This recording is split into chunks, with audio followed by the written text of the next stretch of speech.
بسم الله الرحمن الرحيم الحمد لله رب العالمين وصلوات الله وسلامه على نبينا الأمين وعلى آله وأصحابه أجمعين وعلى من تمسك بسنته بإحسان إلى يوم الدين. Before we begin, inshallah, this talk that the Sheikh is about to give, it is just as important as the last beneficial talk that was given by Sheikh Abu Abdurrahman Hussein al-Awaisha. Especially when we find immediately after the talk of the Sheikh, a brother with good intentions, inshallah, he came to me and he asked me about my position concerning the people in Birmingham and what's going on. So I told the brother, listen to the talks and benefit, and leave this kalam farigh, kalam of no benefit. It's better for us to pray 2 rak'at, to read the Qur'an, to go to sleep, to talk with your brothers, than it is to talk about that fitna in those people.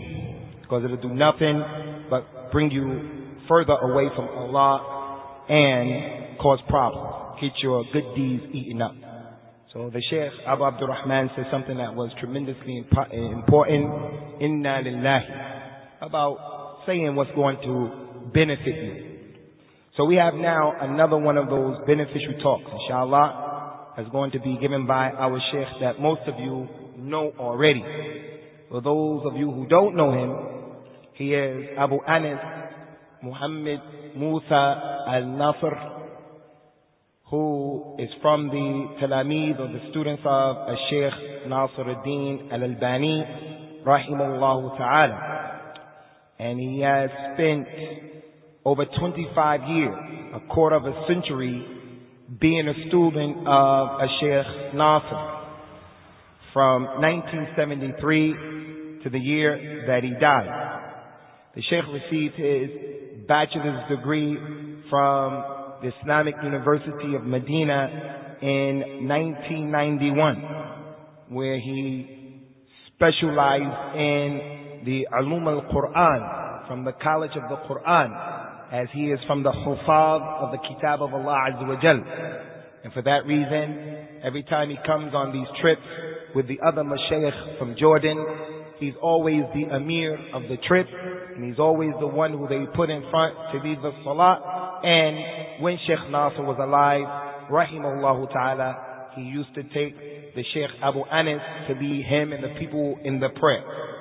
In 1994, he received his master's degree from the Punjab University. And then he went on to further his studies in Sudan, where he received his PhD from the Jamiat al-Qur'an. Right now, the Sheikh Abu Anas, Jazahullahu Khaira wa Ahsanallahu Ilayhi, he is the Naib of the Mudir of the Markaz of Al-Imam al-Albani there in Jordan. He is the secretary or the vice president of the one who is in charge. And he is the one who is responsible for the Asala magazine that is also coming out of that market. He is the Imam and the Khatib of one of the biggest masjids there in Jordan.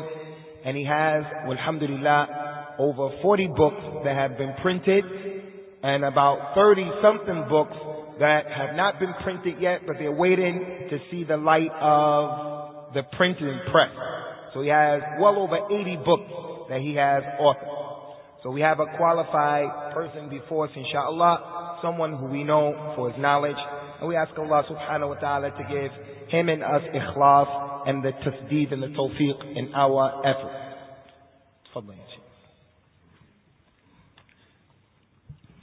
إن الحمد لله نحمده ونستعينه ونستغفره ونعوذ بالله من شرور أنفسنا وسيئات أعمالنا. من يهده الله فلا مضل له ومن يضلل فلا هادي له، وأشهد أن لا إله إلا الله وحده لا شريك له، وأشهد أن محمدا عبده ورسوله. يا أيها الذين آمنوا اتقوا الله حق تقاته ولا تموتن إلا وأنتم مسلمون. يا أيها الناس اتقوا ربكم الذي خلقكم من نفس واحدة وخلق منها زوجها وبث منهما رجالا كثيرا ونساء، واتقوا الله الذي تساءلون به والأرحام إن الله كان عليكم رقيبا. يا أيها الذين آمنوا اتقوا الله وقولوا قولا سديدا يصلح لكم أعمالكم ويغفر لكم ذنوبكم، ومن يطع الله ورسوله فقد فاز فوزا عظيما. أما بعد، فإن أحسن الكلام كلام الله، وخير الهدي هدي محمد صلى الله عليه وسلم، وشر الأمور محدثاتها، كل محدثة بدعة، كل بدعة ضلالة، كل ضلالة في النار. موضوع المحاضرة كما هو في البرنامج: كيف يستفيد المسلم المقيم في بلاد الغرب من وقته، وبمعنى آخر أهمية الوقت في حياة المسلم في بلاد الغرب. قبل أن نبدأ في صلب الموضوع لابد أن نبين أيها الإخوة والأخوات أن الله عز وجل خلق الخلق لمقصد عظيم، من أجله قامت السماوات والأرض، من أجله أرسل الله الرسل وأنزل الكتب، من أجله أهريقت دماء زكية، دماء الأنبياء والشهداء. من أجل هذا المقصد، هذا المقصد هو أصل بعثة الرسل، ألا وهو توحيد الله، عبادة الله، وعلى رأسها توحيد الله. فأعظم طاعة أمر بها الخلق هي توحيد الله وإفراده بالعبادة، وأعظم معصية نهي عنها الخلق هي الشرك والعياذ بالله. قال الله تعالى: وما خلقت الجن والإنس إلا ليعبدون ما أريد منهم من رزق وما أريد أن يطعمون إن الله هو الرزاق ذو القوة المتين. وقال الله تعالى مبينا أن الخلق لم يخلقوا عبثا، وإنما لمقصد عظيم، فقال: أفحسبتم أنما خلقناكم عبثا وأنكم إلينا لا ترجعون، أي ترجعون فتسألون عن أعمالكم، تسألون عن أوقاتكم، هل أنفقتموها في طاعة الله أم هدرتموها في معصية الله؟ إنكم ستقفون بين يدي ربكم حفاة عراة غرلا، ستسألون عن أعمالكم، وسيعلم الذين ظلموا أي منقلب ينقلبون. فالتوحيد هو أعظم ما جاءت به الرسل، وأعظم ما نزلت به الكتب، ذلكم التوحيد الذي هو حق الله على العبيد. ولذلك ينبغي أن تشغل الأوقات كلها في طاعة الله عز وجل، في عبادة الله عز وجل، في اتباع الرسول صلى الله عليه وسلم ظاهرا وباطنا، في نصرة هذا الدين، في التصدي للمشركين وللمنافقين وللمفسدين في الأرض، في جهاد أعداء الدين، جهاد الكلمة والبيان، أم جهاد السيف والسنان بالحق، نصرة للحق متى قامت أسبابه وشروطه ومبرراته. ولهذا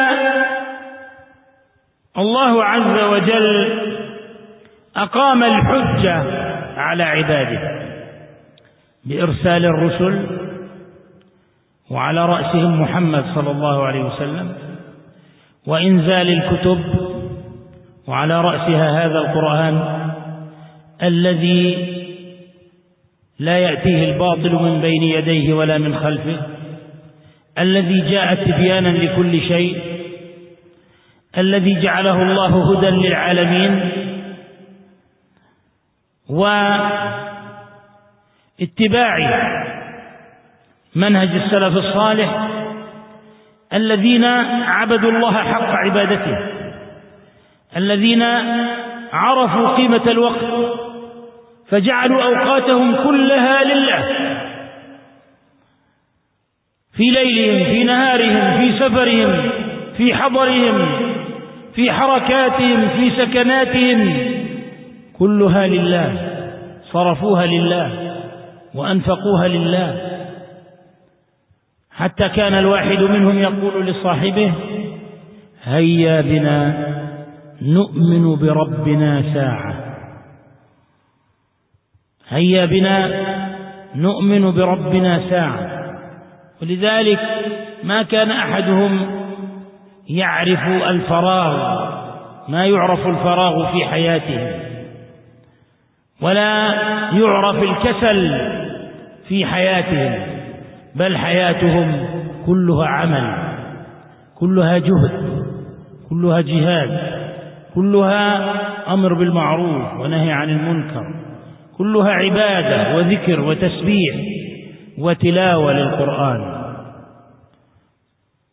فعمروا أوقاتهم بذكر الله وبعبادة الله، حتى كان الواحد منهم إذا بلغ 40 عد نفسه من الأموات وشمر للآخرة.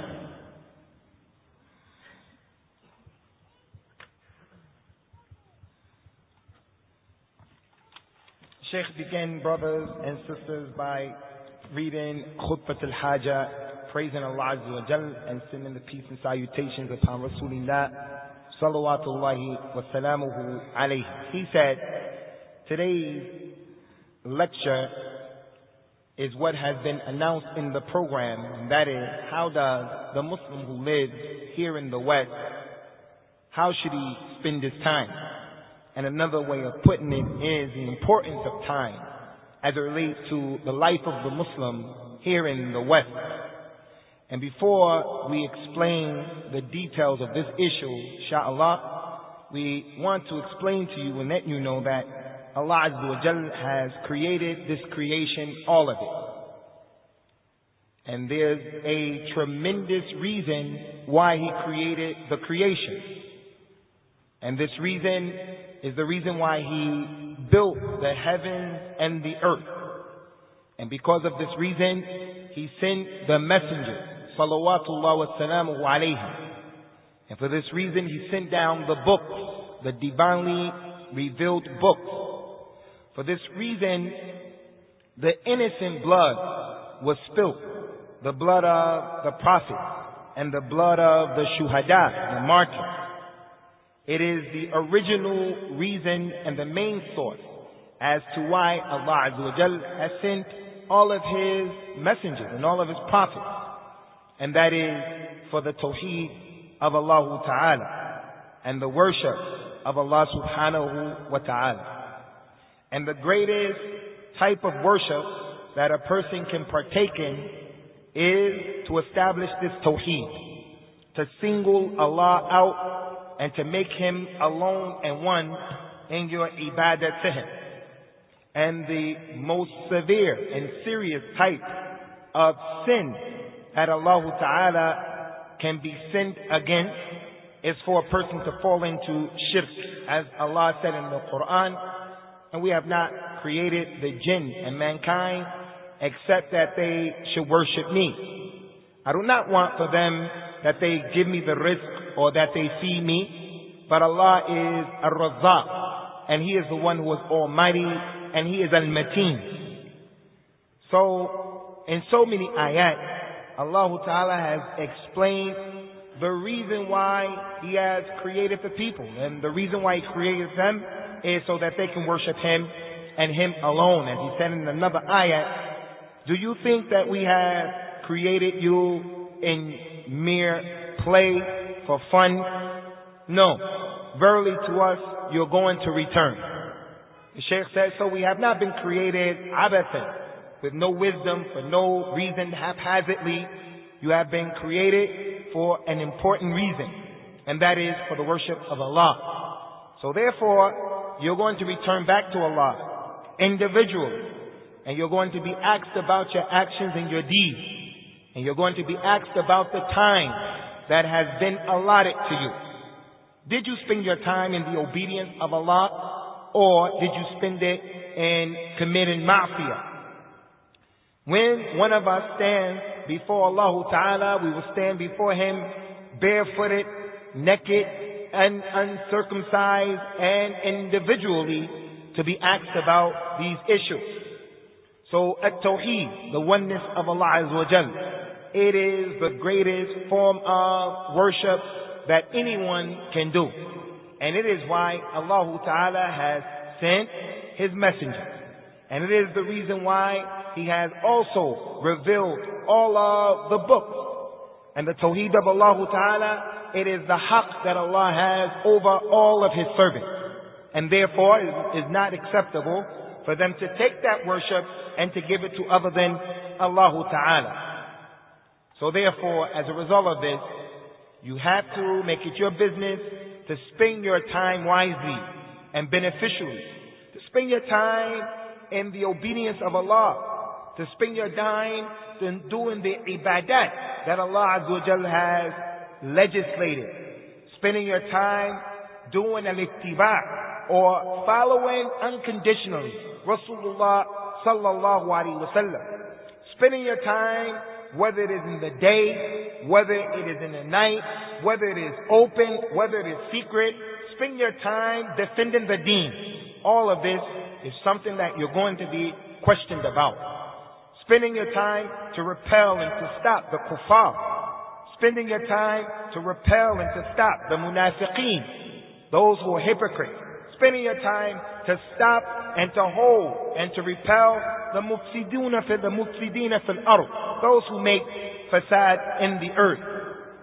Whether it is you making jihad with the kalima and saying the truth, or explaining the truth, or making the jihad of the sword, when the conditions present themselves for the proper jihad of the sword. All of this you're going to be questioned about, and you should spend your time wisely. The Shaykh said, Allah Ta'ala, He has established the argument or the hujjah against His servants, all of them. He established the hujjah, the argument, by sending His messenger, or by sending the messengers. And in front of them is the main prophet and messenger, Muhammad sallallahu alayhi wa ala alihi wa sallam. And He has also established the argument or the hujjah against His creation, against the servant, by revealing all of the books. And in front of all of those books is the greatest book, the Qur'an. The book that nothing which is batil can come in front of it or after it. It explains what is the truth and what is untruth. It explains what is guidance and what is opposite to that. It is the book of light. He said, and we find that the salaf of this ummah, those righteous predecessors, they used to spend their time worshiping Allah Ta'ala haqqa ibadatihi, the way He deserved to be worshipped. They knew collectively and individually the importance of time. And you don't find them being people wasted time. In the daytime, in the nighttime, while they were traveling, while they were stationary, they were muqimun in their place of residence. They used to make the infaq, and they used to spend their time in the cause of Allah, and they used to spend it correctly. So we see, and we read, and we read, where one of them would say to his companion, come, let us believe in Allah for an hour. And they would remind each other. This is what they would say to each other. So the Sheikh said, as it relates to the righteous predecessors, they were a group of people who did not know idle time. They were a group of people who did not know what it was to be lazy. This was not a part of their life. They were people who were busy working. They were busy making effort. They were busy making jihad, spreading the truth. They were busy encouraging and enjoining what is the ma'ruf and prohibiting and preventing people from the munkar. They used to read the Qur'an, teach the Qur'an. They were preoccupied themselves with the remembrance of Allah subhanahu wa ta'ala at all times and in all kinds of ibadat that have been legislated. And the Sheikh said, if one of them became 40 years old from the Salaf, if one of them reached the age of 40, they would consider themselves to be from the dead. They looked at themselves and considered themselves to be from the dead. And then what they would do is, they would roll up their sleeves and then they would start to preoccupy themselves for the hereafter if they reached the age of 40. الله عز وجل قد خلق الخلق لا لأجل أن يأكلوا ويشربوا وينكحوا ويرتعوا في هذه الدنيا فحسب، وإنما لأجل أن يعملوا الصالحات، ولأجل أن يثبتوا عبودية الله ويقوموا بحق الله عليهم من عبادته وتوحيده وذكره وشكره وعمارة الأرض والقيام على ما استخلفهم الله واسترعاهم. ولهذا أعمار هذه الأمة قد أخبر النبي صلى الله عليه وسلم بين 60 و70، وقليل من يتجاوز ذلك. وفي هذا حث من النبي صلى الله عليه وسلم بالبدار إلى الأعمال الصالحة. والنبي صلى الله عليه وسلم يقول: بادروا بالأعمال الصالحة، بادروا أي عجلوا وأسرعوا ولا تسوفوا، فإن التسويف من كيد الشيطان بالإنسان. يقال له صلي فيقول إن شاء الله إن شاء الله إن شاء الله سأصلي، ثم يداهمه الموت فمن غير أن يصلي لله ركعة. فماذا أفاد هذا من حياته؟ إنه قد خسر الدنيا والآخرة. هل أنبئكم بالأخسرين أعمالا؟ الذين ضل سعيهم في الحياة الدنيا وهم يحسبون أنهم يحسنون صنعا. هذه الأمة أعمارها قصيرة، أعمارها قليلة، لكن الله جعل فيها البركة، جعل البركة في أعمالها. هذه الأمة آخر الأمم، وهي خير أمة أخرجت للناس. فإن عملت قليلا أجرت كثيرا. أرأيتم كيف قال النبي صلى الله عليه وسلم، بل أرأيتم كيف قال الله عز وجل: ليلة القدر خير من 1000 شهر.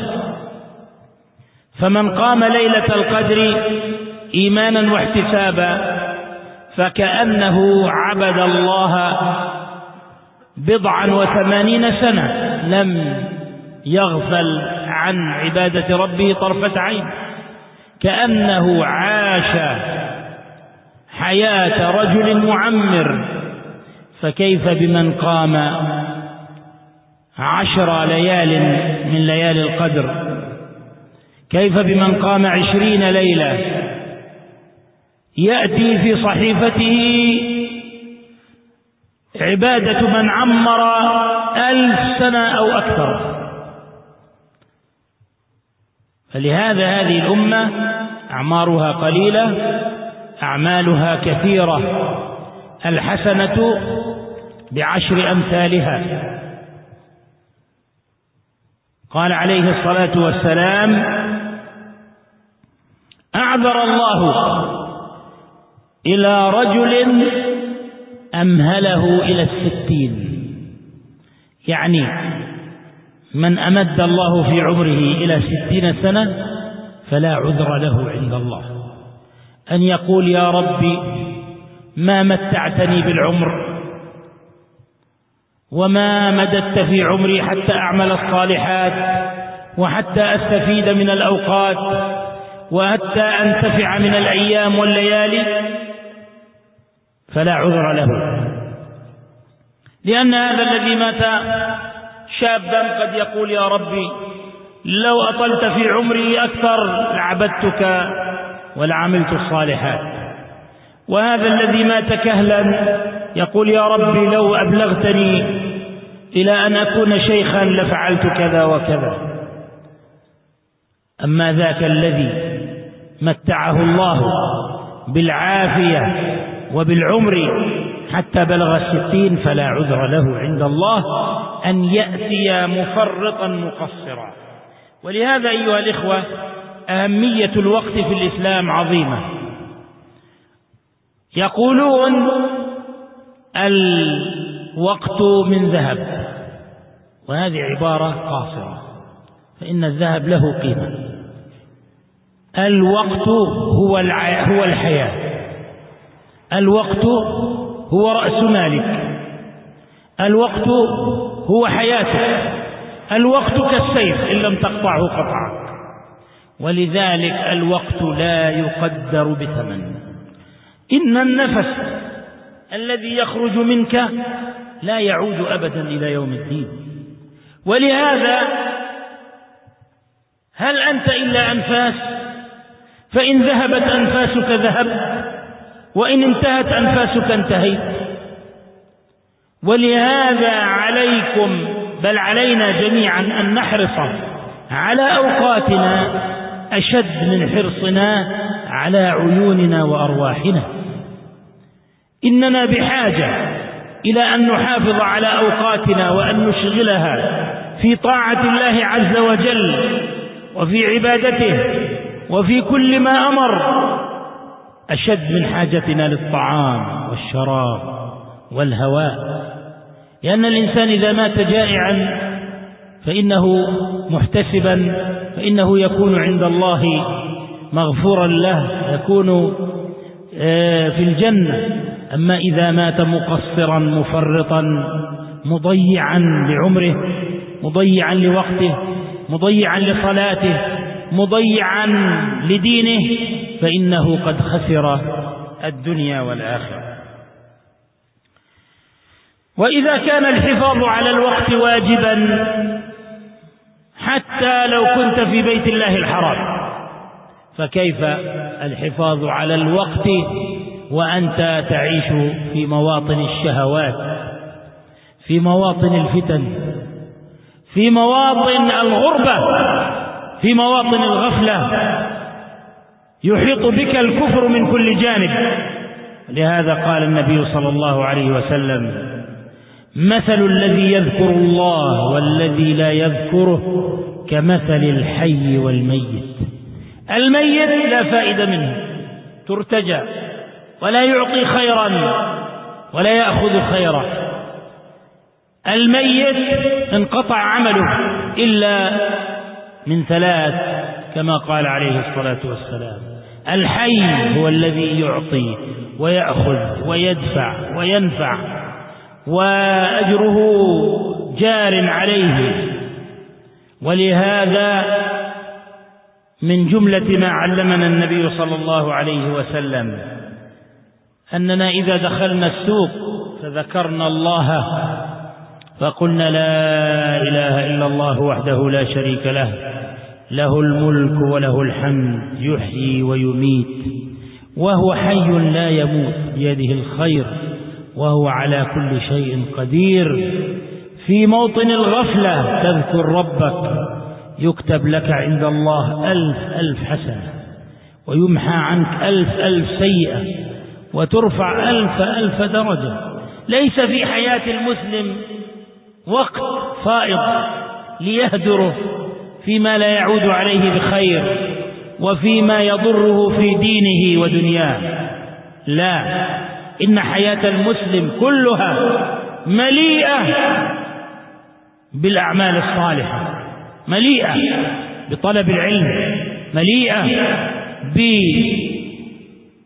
بتلاوة القرآن، مليئة بنوافل العبادات ونوافل الطاعات، مليئة بصلة الأرحام وزيارة المرضى وزيارة الأحبة وزيارة الإخوان، مليئة بكل خير. ولهذا أيها الإخوة يبين لنا النبي صلى الله عليه وسلم أهمية الوقت، فيقول: إذا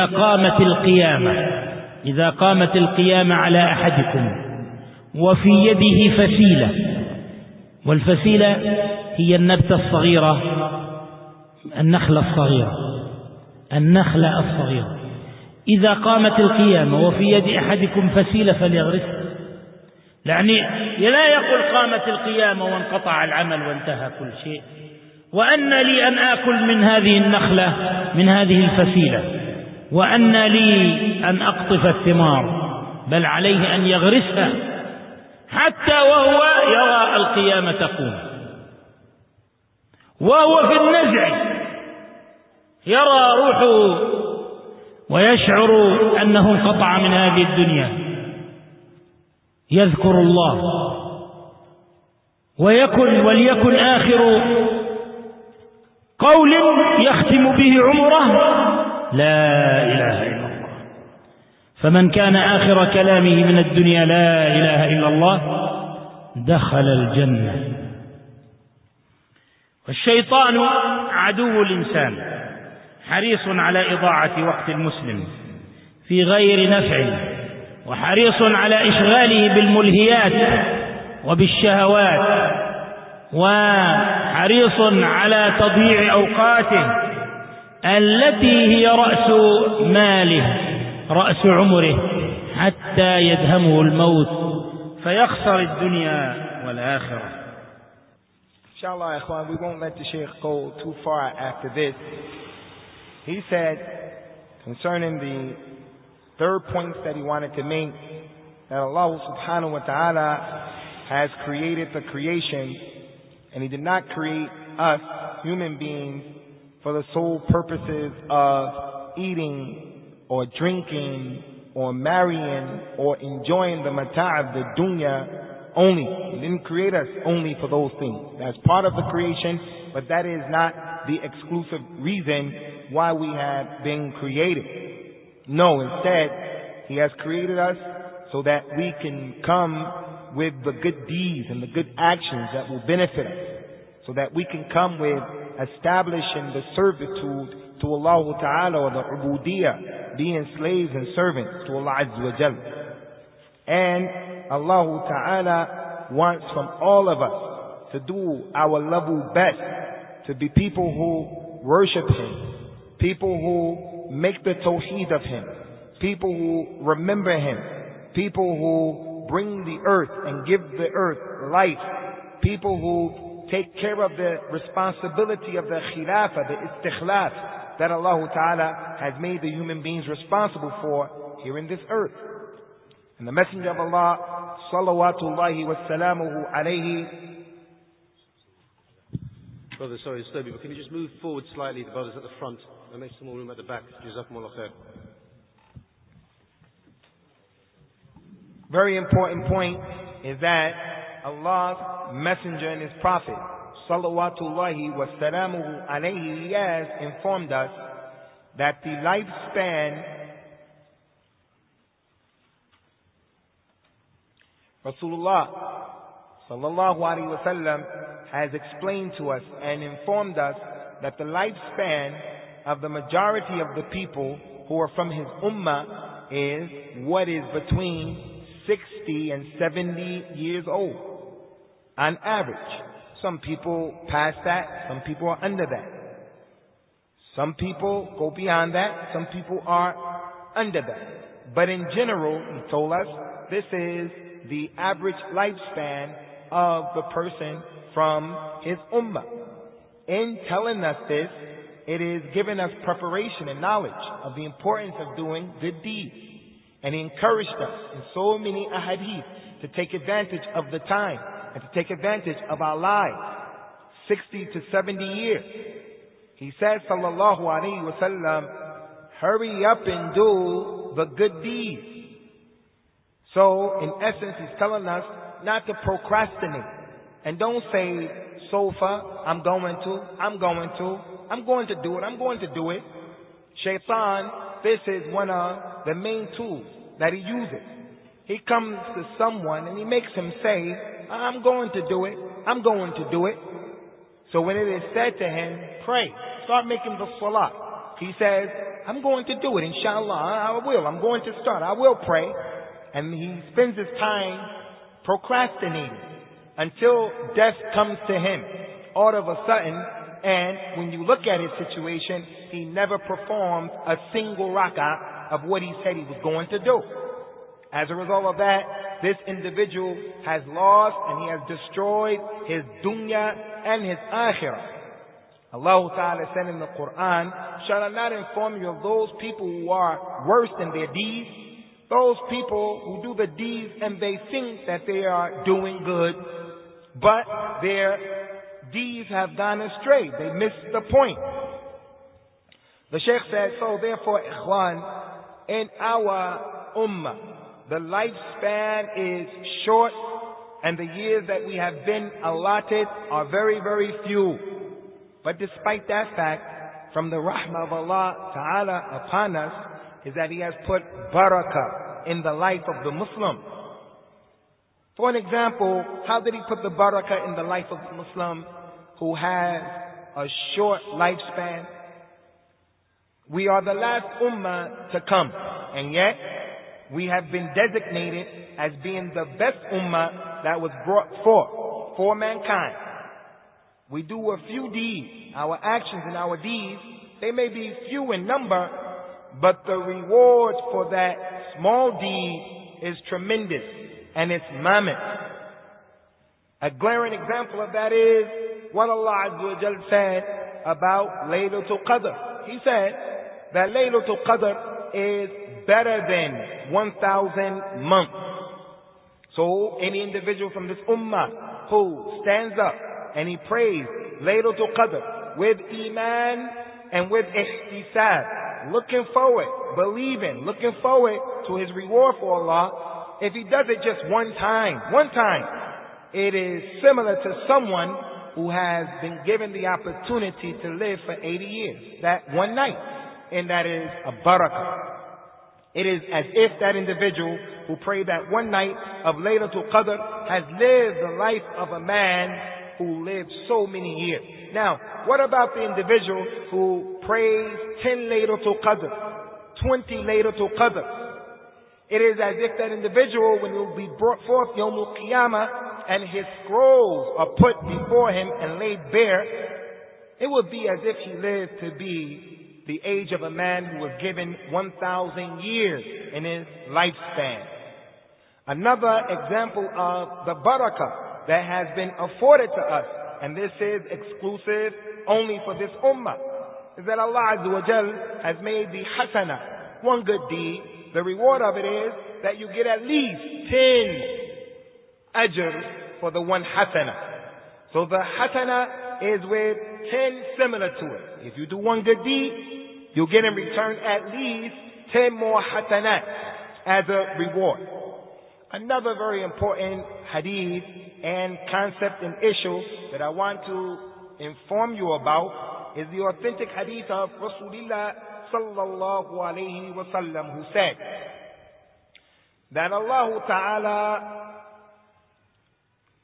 has made the ta'zir, azzar Allah. Allah Azza wa Jal has made the ta'zir of a man who He allowed that man to live 60 years.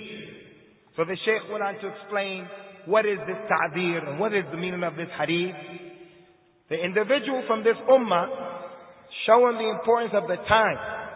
If Allah has allowed him to live to hit the age of 60 or beyond, then there's no excuse that will be accepted from him, because he was afforded ample time to take advantage of what was given to him. The person who lives to be 60 or above, he can't come after his death, Yawmul Qiyamah, and he says, oh my Lord, only if you would have given me a little bit more time, I would have done more good deeds. The Sheikh said, why didn't that individual benefit from the time that he had? He has no excuse.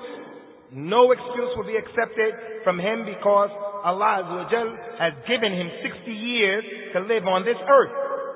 It's not like the young man, the young youth, the shab, who died when he was young. He may have the opportunity to say, oh Allah, if you had only given me more time, I would have done this, I would have done that. The infant who died in the cradle, when Allah takes his soul, maybe he can say, oh my Lord, if you would have allowed me to live to become a sheikh, I would have done this and I would have done that. If you only had given me the opportunity to live. As for the one from amongst us who had all of this time, 60 years, and he didn't take advantage of it, he can't come Yawmul Qiyamah except that he is muqassir. He is a person who has taqsir. He's falling short of the mark. He didn't do what he was supposed to do. So, brothers, the importance of the time is azim. It is an important issue. The importance of the time is an issue that is important. They say, as many of you have heard, that time is like gold. Time is like gold. That is a similar to, the Sheikh said, this statement of theirs is not hitting the mark. It is qasira. It is not enough. It's not correct. Because if you look at gold, gold has a monetary price that you can attach to it. It has a price. So time is not like that. The time that you have been given is priceless. And the reason why I say that the time is priceless is because the time is your life. The time is everything about who you are. It is your existence. Time is like a sword. If you don't cut it, it's going to cut you. If you don't take advantage of it, it's going to come back and it's going to harm you. He said the time is more precious, or just as precious as the life or the breathing that one of us does when we breathe. When you breathe and you send out that air, that breath that goes away, it's not going to come back to you. Once it's out, it's gone. That's it. That's your life. So therefore, if a person's ability to breathe ends, then the natural consequences are clear. So the time, brothers, is more important, or just as important, that we take care of it and we make the muhafiza. We have the hifz of the time more than we have the hifz of our eyes and our hearing and our limbs. It is that important.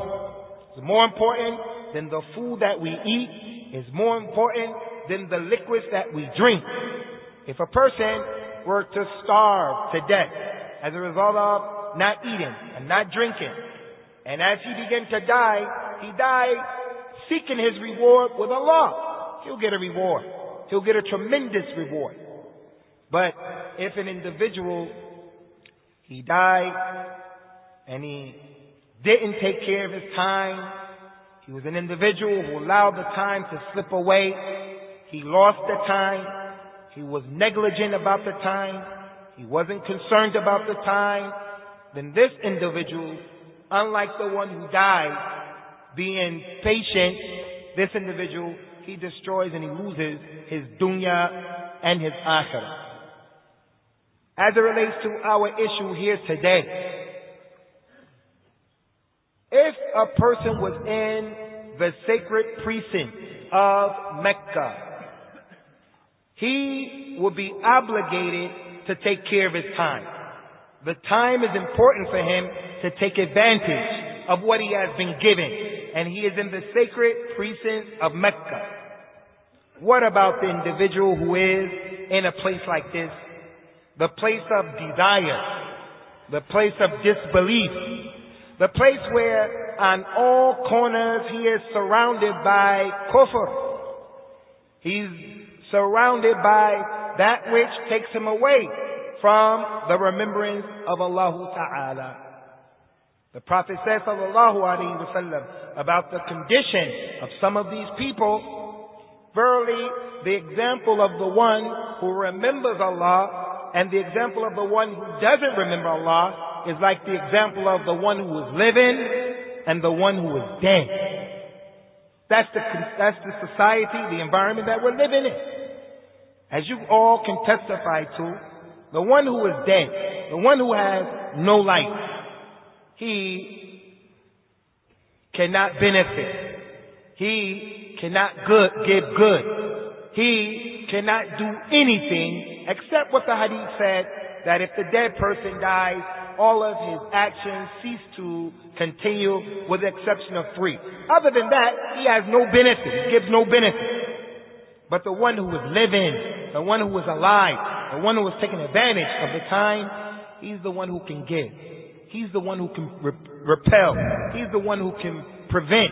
He's the one who can benefit. He's the one who gives benefit.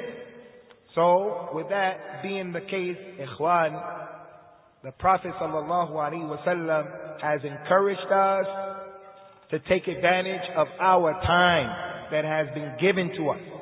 And he taught us in so many examples that are manifest to us if we just take the time out to listen. An example of that is when one of us enters into the suq, into the marketplace. He told us sallallahu alayhi wa ala alihi wa sallam, if anyone enters into the marketplace and he says, La ilaha illallah wahdahu la sharika lah, he says that Allah is the living, He gives life and He gives death, and in His hands is all of the good, and He is able and capable of doing everything.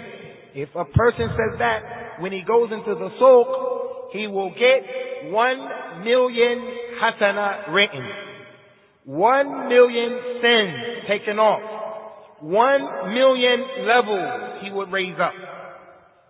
So something as insignificant as going into the marketplace, this hadith shows the importance of how Islam came to tell you, take care of the time. There is no God worthy of worship except Allah, and He has no partner. He is the one who gives life, He's the one who gives death. In His hand is the good, and He is over everything capable. 1 million hasana, 1 million sayyi'ah taken away, and 1 million darajat He will be given. So, ikhwan, is anyone doubting that the importance of the time it is your life? The time should be spent, and the time that is beneficial is the one who spends his life and is full of good. He searches for knowledge. He reads the Qur'an. He does the nawafil from the ibadat, those things that are above what is an obligation. He takes advantage of his time by connecting his relationships with his family members. He takes advantage of his time by going to visit those who are sick, those who are less fortunate. He takes advantage of his time by going to visit those who are his loved ones, those who are close to him. He takes advantage of the time to spread good throughout the people and with the people. In another authentic hadith showing the importance of time, Rasulullah says, sallallahu alayhi wa ala alihi wa sallam, if Yawmul Qiyamah is about to be established, and one of you has in your hand a fasila. The fasila is the beginning of the date palm tree, the seed that's going to make the tree grow. If you have in your hand this thing, and the Qiyamah begins to start, Rasulullah said, if anyone, this is your situation, the Qiyamah is about to start, and you have in your hand the seed, hurry up and plant it. The Shaykh said, so we understand from this hadith that the person doesn't say, why am I going to plant this seed in Qiyamah? I'm not going to be able to eat it. I'm not going to be able to take off the fruit from the tree. I'm not going to be able to benefit from what the tree sends forth. It's not going to do me any good. Let me prepare myself.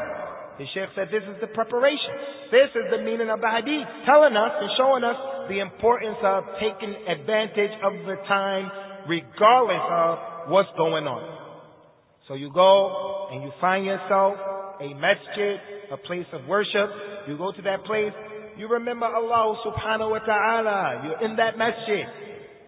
And while you're in that masjid, remembering Allah, or you're in other than the masjid, you try your best to take advantage of the time by making the zikr of Allah and securing to the best of your ability that the last thing that comes out of your mouth is the statement, La ilaha illallah. Because he said, Salawatullahi wa salamuhu alayhi, whoever, the last word that he said, whoever dies, and the last word that he said was, La ilaha illallah, will enter into Jannah.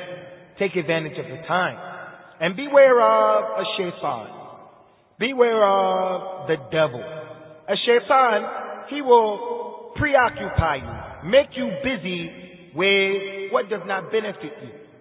He will make you busy with following after the desire in all of their variations, until the point that your life and the time slips away.